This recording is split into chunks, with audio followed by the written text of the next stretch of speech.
around that time. But you know, you're American, just like everybody else. You know, you start to miss your family. You said it yourself. You were starting to deal with the problems that were coming on here. I mean, how were you able to stay with 10 years in Europe with a clear head, at least to get through it? Honestly, man, it was just trying to be focused and basically having a routine. Like, if you don't have a routine in Europe, you will not make it. Nobody will. Because Europe is really slow compared to the States. It's not like, it's like, funny things about Europe is like, it's like COVID. COVID's slowed everybody down. Mm-hmm. But out there, people like really slow down. Like, they go for lunch, they have like a 2-hour lunch. They go drink a coffee outside. And they have these little shot macchiato coffees. Espresso joints. Yeah. I drunk one, I was up for like 2 days straight. Man, it's like, man, I can't drink this, bro. This I was trying to drink one with my teammates, and they were down there drinking. I was like, man, I ain't trying to drink this. Okay, man. well, tell me about the competition, because you played against NBA players, obviously. Yeah. So tell me the difference between playing NBA players or at where you met them at the time to European players. Obviously, there's got to be some kind of difference with that. Pretty much is a big difference. Just the style of play is the main thing. Because like European players are not as athletic, right? But the way physical, more physical. It's a more physical game. Oh, you mean like physical, like they elbowing you in the face? Yeah, or like well, not like dirty, but like just little crafty stuff that people don't realize and people don't see. They know how to flop. You know, if you notice how European players play, they know how to, like Vlade Divac is a perfect example. Get in you, elbow you in the rib. The ref don't see it, and Shaq would kind of bump him a little bit. Like, whoa! Like Shaq and ran him over. And that's how European players play. All the time. All the time. Like Ginobili, all these people, they know how to, get in you, flop, and it's easy. Like I said, for them, they're just born that way. So like the style of play, you got to learn how to be very subtle and very crafty. And I learned that, over the years, how to flop the right way, how to kind of like draw fouls, how to always, kind of manipulate the ref. Talk to them, be their friend. Hey Jim, how you doing? How's everything with the wife and kid?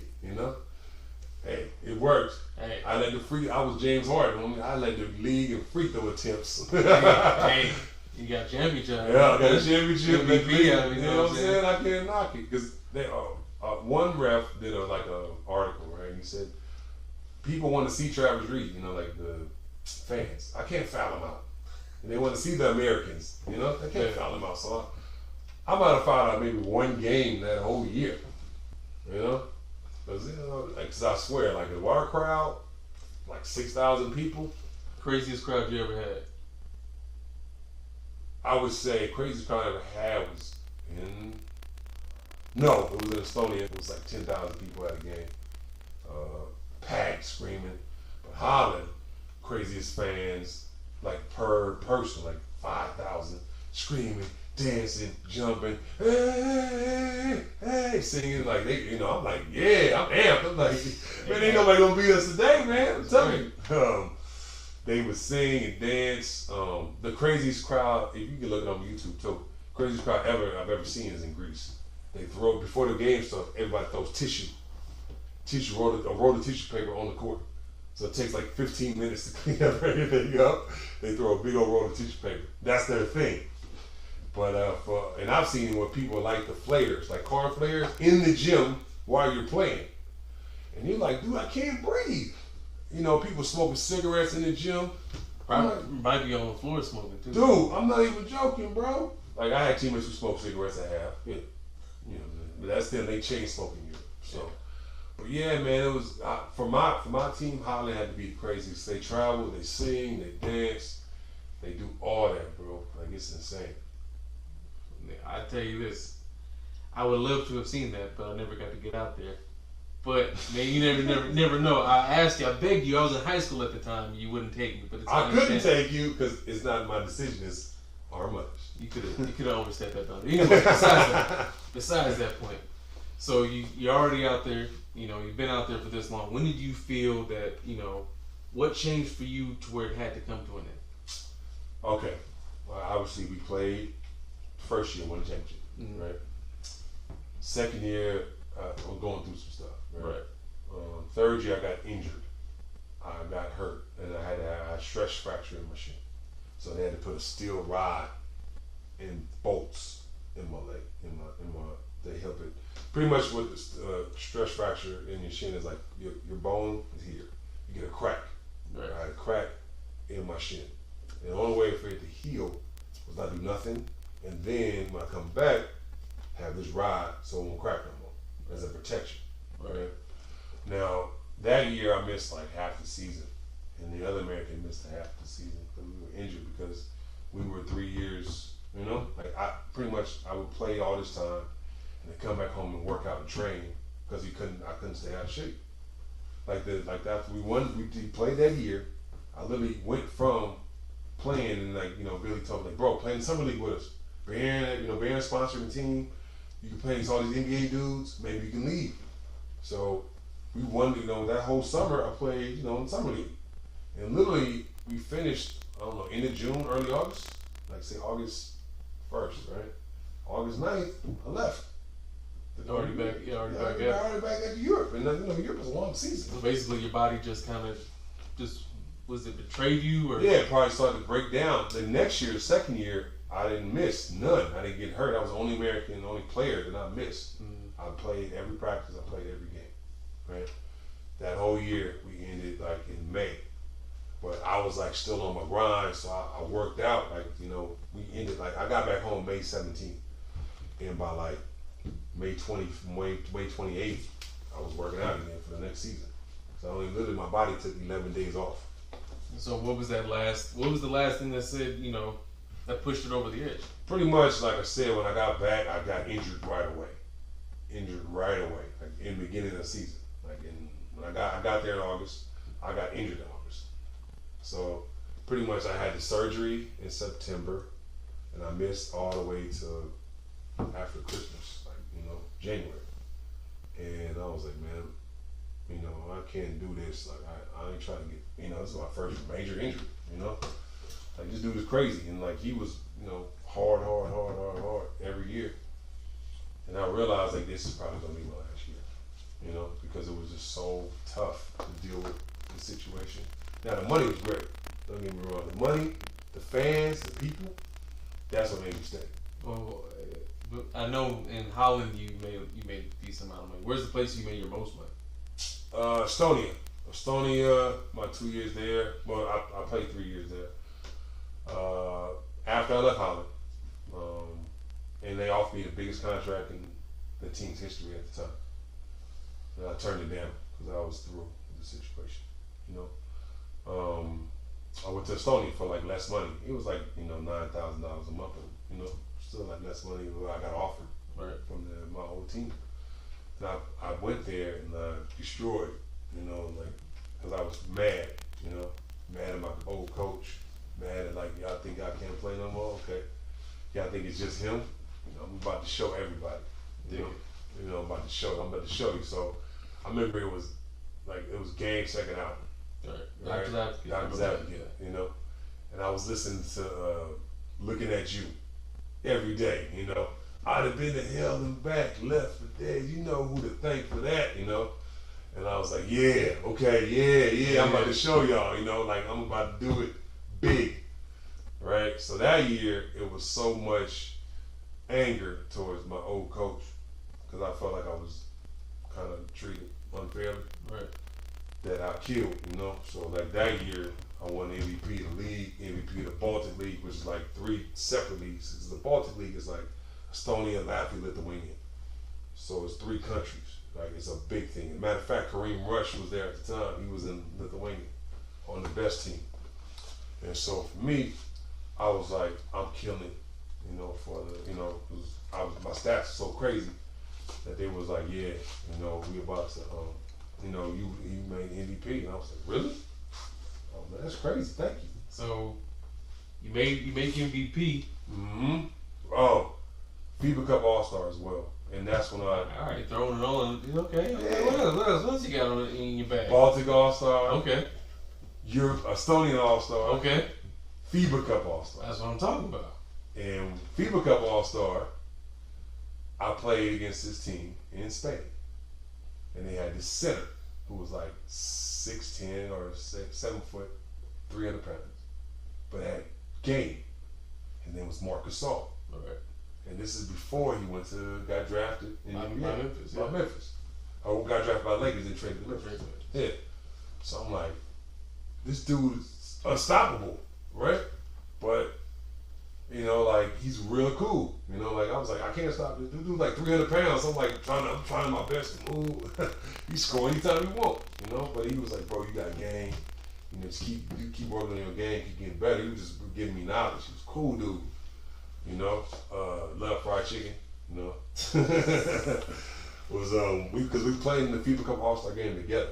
All right, we flew in. He was a real cool dude. You know, and like I said, it was just a real cool situation for me.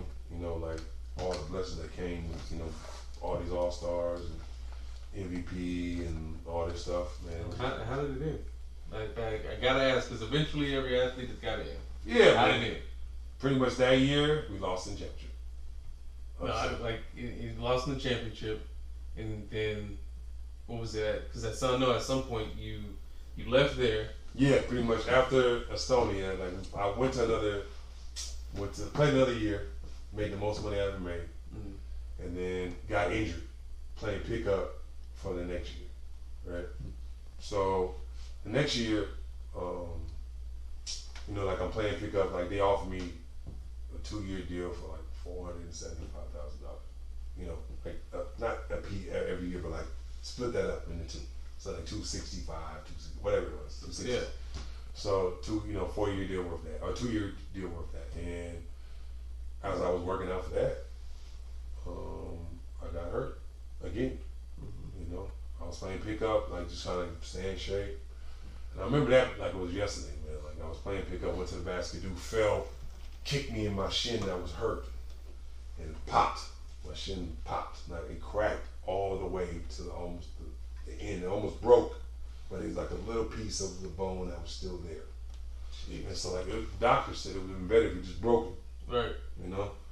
But the doctor was like, you have a steel plate over it. Because I had to have surgery, rewind. I didn't finish that year in Estonia because I had to have surgery. Because I overcompensated on the other leg. It messed you up. It would mess me up, so I still played in the other leg, you know.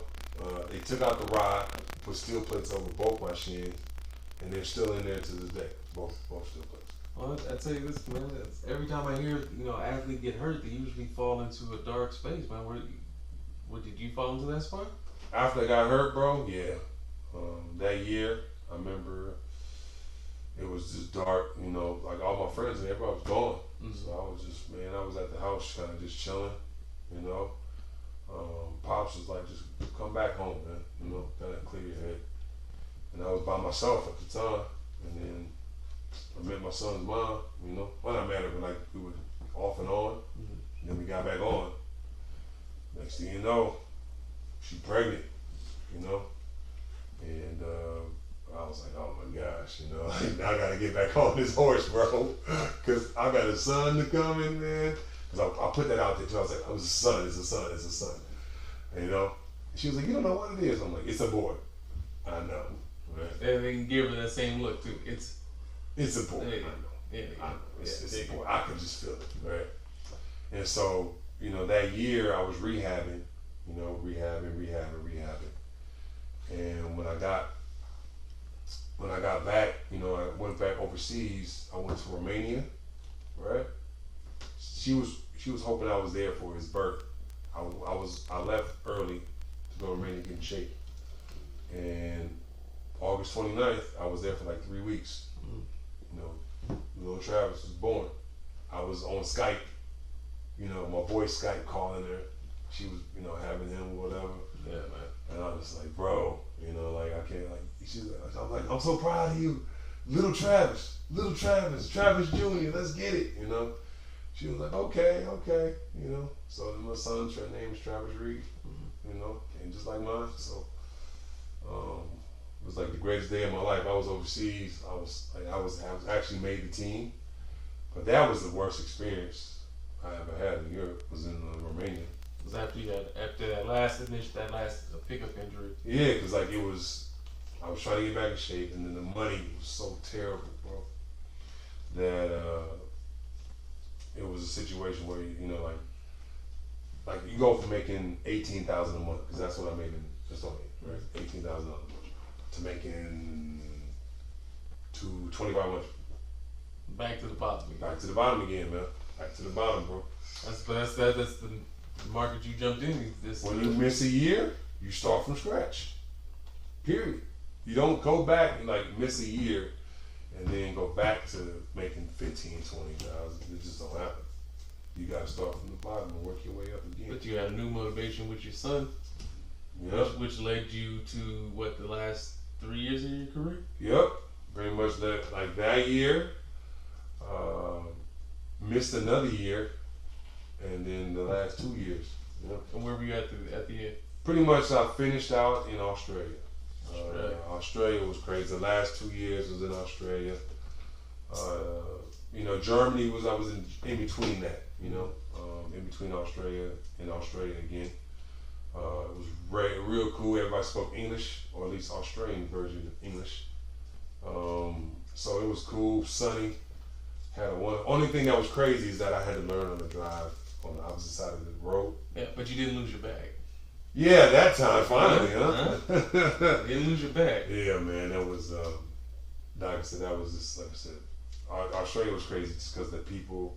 I just thanked them because my mindset was I was just happy to be playing again. You know, like when you lose so much and lose all these, you know, like you get cut, you get hurt. You know, the money ain't nothing. Like pretty much, I got offered jobs in different places, but it was just the money was just not enough for me to go no more. Like I was gone for the first 3 years of my son's life, and I was kind of tired of it in a way. I mean, I still wanted to play because I didn't know what the heck I was gonna do. Right. You know what I'm saying? But it was just a journey where, like, you know, my son was 3, and I said, man, God bless you to play 10 years overseas, all these places, all these teams, but I think it's time for me to hang him up, you know. Remember your last game? Yeah, man, it was a championship, you know, in Australia, man. We was at home. I'm thinking like, you know, I'm not thinking it was gonna be over, you know, but like play in Australia. You know, when we lost my last professional overseas game, sad. You know, because we lost the championship 2 years in a row in Australia. First I was on the road, second game at home. So I was like, man, this is tough, bro. And was it hard for you to let go? It was super hard. It's hard for any athlete. I would say this, and this is the truth about athletes, right? Even at the best of us, like you think about Michael Jordan, he had the greatest ending that ever could have ended, right? In '98, 6 championships, third three-peat, just became, you know, one over Magic, all that stuff, and he came back to the Wizards, you know, because he wanted to play. He missed ball, you know, like it's hard for anybody to give up. Kobe, in all essence, could have probably retired in 2012. The year he tore his Achilles. 2008. He played 4 or 5 more years, but it was all injury. Remember last year? Remember they won 17 games. He had to score 60 to get the 17 wins. Hey man, I remember that year. Yeah, man, it was a tough year. So like, even the greatest of us don't know when to hang it up, you know, because it's like that's all we know. All I played was basketball from I was 5 all the way to I was 33. Wow. You know. And by the time I was 33, I didn't know. I had nowhere. Like I didn't know what I was gonna do. I was like, man, I got a son to feed, so I got to figure out how to make some money. But I was like, I just want to continue to play ball so I can make money to provide for him and help his mom, you know. And like for me, it was just a situation where I didn't know what I was going, you know, what I was going to do after ball, because I was like, well, maybe one more year. If I do one more year, I can start making a real money. Maybe one more year, maybe just one more year. It happened like those last 3 years. It was like that, you know. Maybe just one more year, I can, you know, kill and make money, but the money stayed the same, you know. And once it was over, you had your son. You started to teach him the game. Yeah, man. He's 11 going on 30. He's a knucklehead boy, but I love that boy to death. Starting to teach him, starting to teach him the traits of. I let him. I didn't want him. I didn't want to push him to basketball. I wanted him to come to me and say, "Dad, I want to play." And that's what he did. in the beginning he was soccer. You remember? Yeah, I remember the soccer. Yeah, he was going soccer. We was doing all soccer. I bought him like Nike cleats. Oh, yeah. All this stuff. He was ready. You know what I'm saying? Then he just started playing basketball. It was like, I told him, like, son, if you want to play ball, you want to be big as the guy want to play NBA. It's like, son, you can do that. If you want to play NBA, you got to work harder than I did. You can't work the same, you can't work less and be better. And this life don't work like that. You want to play NBA, you got to work harder than I did, twice as hard as I did.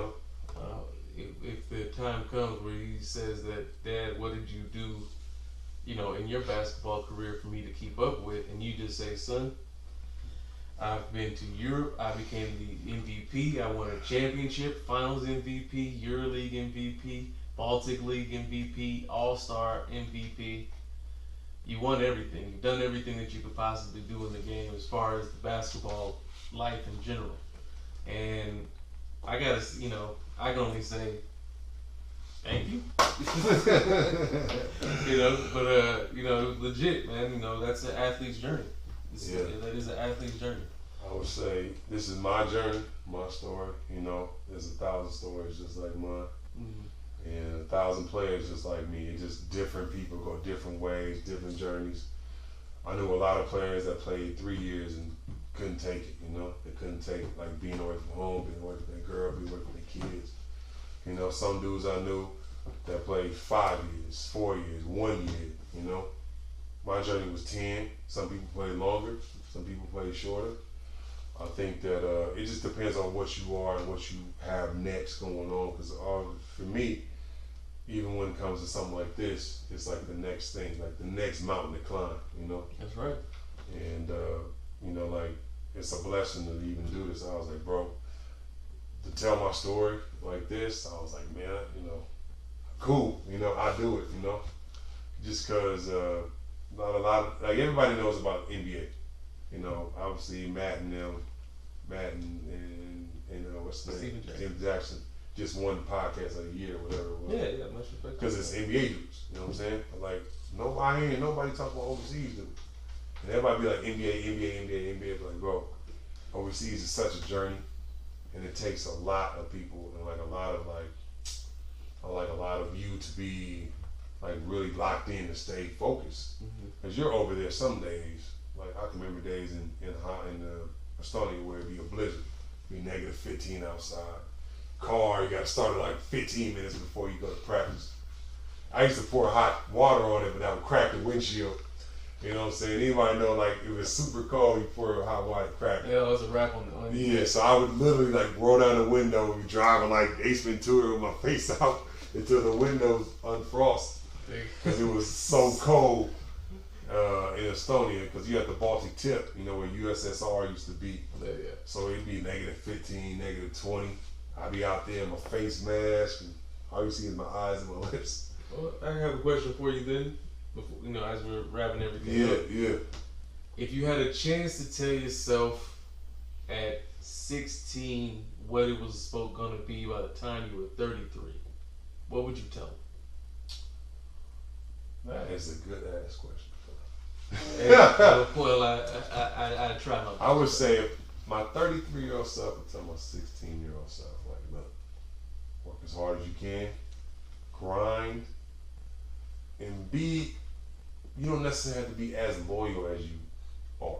You know what I'm saying? But it happened multiple times where I would have a good game versus a great team, and they would offer me a contract on their team on the spot. One example, I was in Estonia. We played this team in Ukraine. We beat the team in Ukraine, BC Kiev. They had a mess load of money, right? I have like 37 points, about 40 points, whatever was my highest points in Europe. The agent of that team said, I was making $9,000 at the time. He said, we will double your salary right here today if you sign with us. And he said, I promise you, it's all legit. And like, this is like a text. Like, I'm like, who is this? Like, stop playing on my phone, right? It ain't phones like it was today. It was old school, where all you see is just the numbers and the words. So I called him. He was like, no, so I look him up. This his agent is real. Like, he got dudes on that team, Mm-hmm. like 7 dudes on the team. Like, he's not playing. And so I called my boy. He was an agent of one of my homeboys in another country. So, no, dude, he's legit. He gets you your money. And I was just, oh man, I can't do it. I'm loyal. You know. When I talked to Pops about it, he said, just be loyal. Just be a man of your word. I would say this. If you have opportunities, some opportunities you don't take, and some opportunities you maybe take a chance to take. You know what I would say to him? Get ready. It's an athlete's journey. Plug it in. Plug it at the end. Yeah, I got you. But you know how it is, man. Just wanted to say before we go, obviously, thank you for sharing sharing the story with us. And like you said, there's plenty of stories like that everywhere. Every athlete has gone through different types of stories, and we just wanted to say thank you. I just want to say thank you for expressing yours. So going to give a big shout out to everybody that will be coming down the pike, and keep going for here. So this is your spot. This is an athlete's journey. This is an athlete's journey, baby. Well, like Travis. like I said, much love to everybody who got this started. Behind the scenes. Everybody. Look out for their podcast, everything too. So we'll be continuing, to keep going with this as far as we can take it.